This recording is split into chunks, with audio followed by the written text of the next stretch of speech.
अमरावती शहर गुन्हे शाखेचे पथक नागपुरी गेट पोलीस स्टेशन हद्दीत पेट्रोलिंग करीत असताना गुप्त बातमीदाराकडून महत्त्वाची माहिती मिळाली। अकबरनगर परिसरातील रेकॉर्डवरील गुन्हेगार शेख जहीर उर्फ राजा हा चोरीचे प्लंबिंग साहित्य विक्रीसाठी कबाडी व्यावसायिकाकडे फिरत असल्याची माहिती पोलिसांना मिळाली।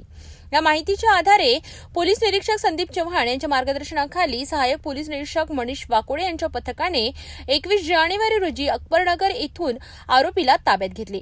चौकशीत आरोपीने आपले नाव जहीर खान वल्द जमीन खान उर्फ राजा वय वर्ष 21 राहणार अकबरनगर असे सांगितले।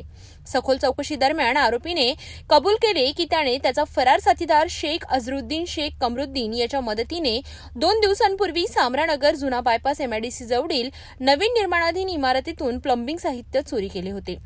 या प्रकरणात पोलिसांनी आरोपीकडून जगवार कंपनीचे प्लंबिंग साहित्य, गुन्ह्यात वापरलेली दुचाकी, रोख रक्कम 2000 रुपये असा एकूण 2,22,711 रुपयांचा मुद्देमाल जप्त केलाय। या कार्यवाहीमुळे राजापेठ, गाडगेनगर आणि नांदगाव पेठ पोलीस स्टेशन हद्दीतील एकूण 4 चोरीचे गुन्हे उघडकीस आले आहे। अटक आरोपी आणि त्यांचा फरार साथीदार हे दोघेही सराईत चोरटे असून नवीन बांधकाम सुरू असलेल्या इमारतीला लक्ष्य करून इलेक्ट्रिक वायर, प्लंबिंग साहित्य चोरी करण्याची त्यांची पद्धत होती। अनेक ठिकाणी किरकोळ चोरी झाल्याने तक्रारी दाखल झाल्या नसल्याचेही तपासात उघड झाले आहे।